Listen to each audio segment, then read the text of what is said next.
I'm at the end of my presentation, so I saved the best for last. These are my comments on the United States Strategic Bitcoin Reserve. The Strategic Bitcoin Reserve was introduced by Senator Lummis at Bitcoin Nashville. At that point, the outcome of the election was uncertain. If it had been a split Congress, if it had not been a red wave, it would have been a challenge. This was unclear 10 days ago, but today you have a pro-Bitcoin White House, pro-Bitcoin House of Reps, and a pro-Bitcoin Senate. Today, we're diving deep into a revolutionary concept that could reshape the global economy, the Strategic Bitcoin Reserve. And who better to guide us through this vision than Michael Saylor, the CEO of MicroStrategy and one of the most prominent advocates for Bitcoin? In this video, we'll explore why Bitcoin is more than just a cryptocurrency. It's a lifeboat for individuals, corporations, and even nations in an era of economic uncertainty. So, buckle up as we uncover how Bitcoin can serve as a strategic reserve asset and secure financial prosperity for generations to come. Bitcoin is a decentralized digital currency, an asset that runs on blockchain technology. But Michael Saylor describes it differently. He calls it digital energy. Why? Because Bitcoin is the first asset in human history that combines scarcity, security, and portability into one revolutionary package. Strategic Bitcoin Reserve is just as countries hold gold as a reserve asset to stabilize their economies. They could do the same with Bitcoin. Michael Saylor believes this isn't just possible, it's inevitable. As Michael Saylor once said, a strategic Bitcoin reserve is about securing your financial future. It's about protecting your wealth from inflation and ensuring economic stability in a digital age. But why would nations or corporations want to hold Bitcoin? The answer lies in its unique properties. Unlike gold or real estate, Bitcoin is infinitely portable. You can move billions of dollars across the globe in minutes.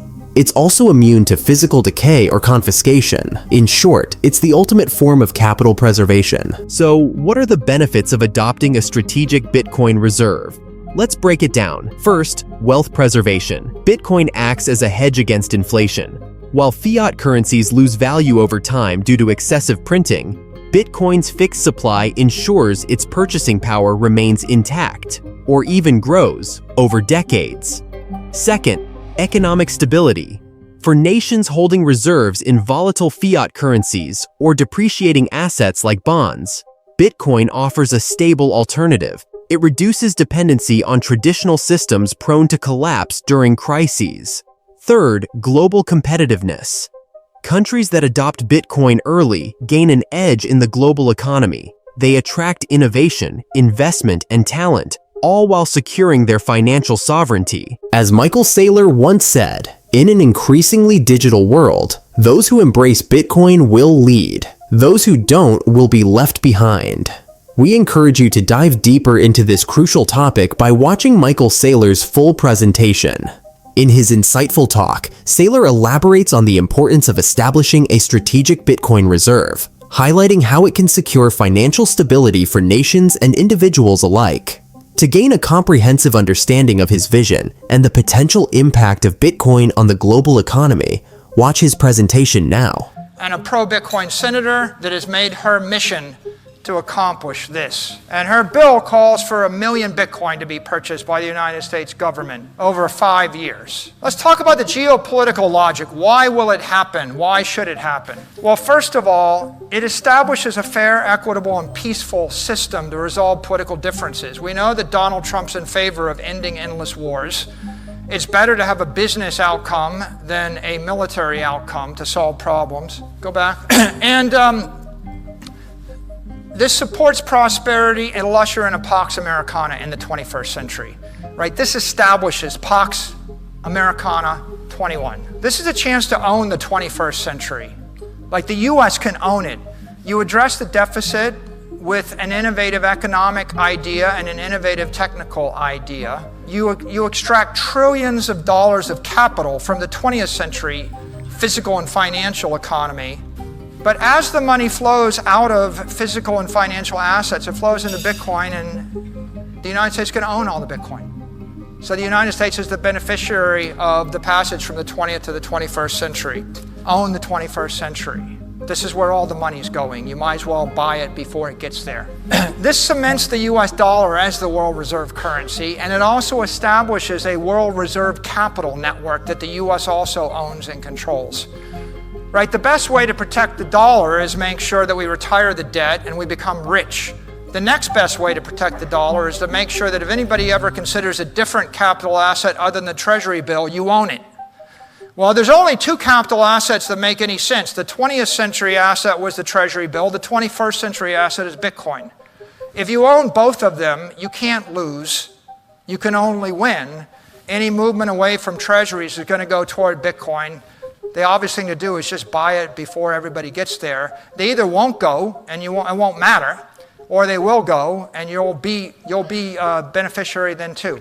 The other geopolitical brilliance of this is that you're attracting foreign capital to the US from our enemies.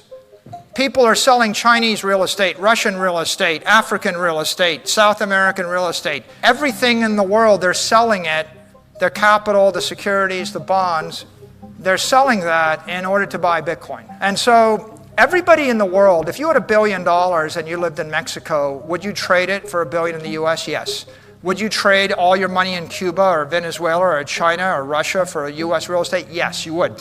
But you can't. You can't do that, right? It's impossible for Russian oligarchs to sell their Russian real estate and buy Manhattan real estate. But what they can do is buy Bitcoin. When they do, if we own it, we benefit from it.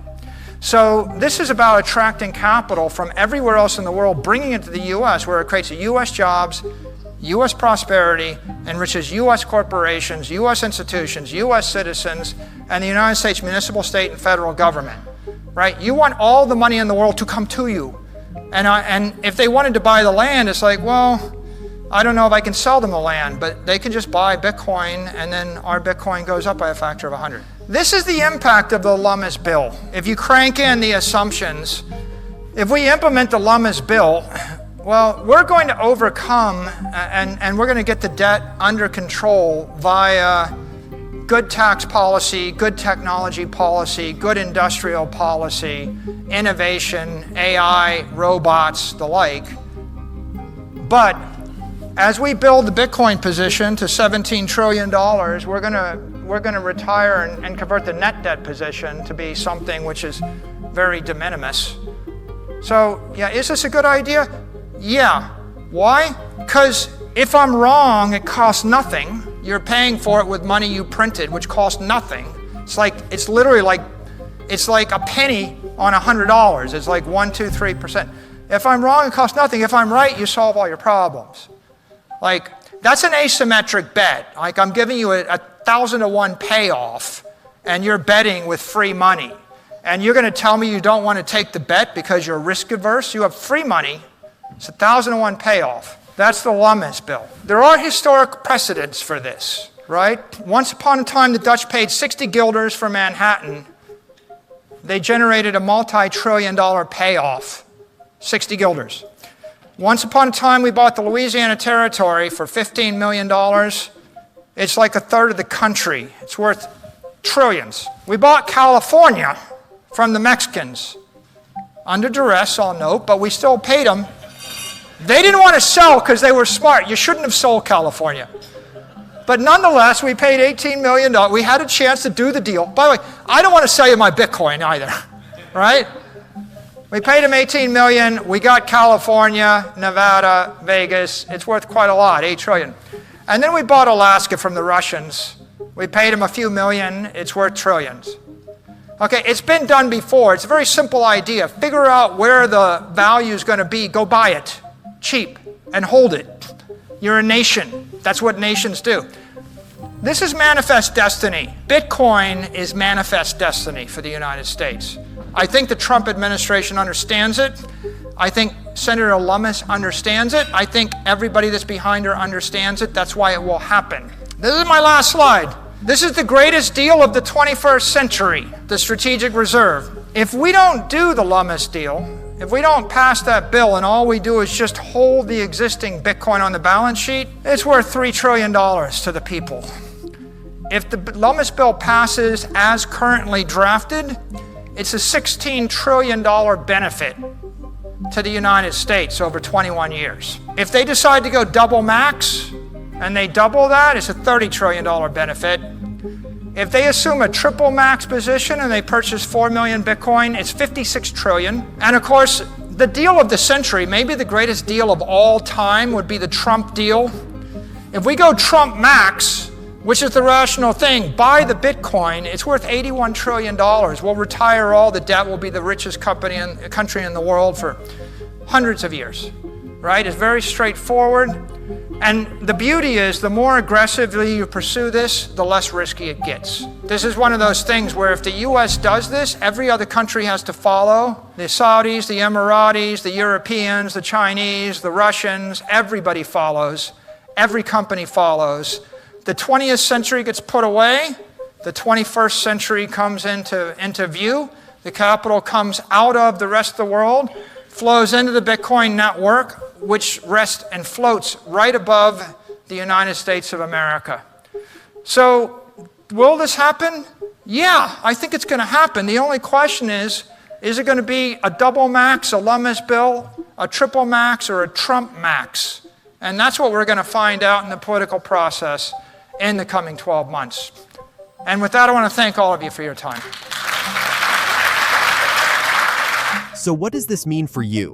Whether you're an individual investor or part of a corporation looking to diversify your portfolio, now is the time to consider adding Bitcoin into your strategy. Start small. Invest only what you can afford. Educate yourself about wallets and secure storage. And most importantly, think long-term. To sum it all up, Bitcoin isn't just an investment. It's a revolution in how we think about money and wealth preservation. As Michael Saylor puts it so eloquently, the adoption of a strategic Bitcoin reserve isn't just smart. It's necessary for anyone who wants to thrive in the digital age. Thank you for joining us on this journey into the world of strategic Bitcoin reserves. If you found this video insightful, don't forget to like, subscribe, and share your thoughts in the comments below. Together, let's explore how digital assets are shaping our future.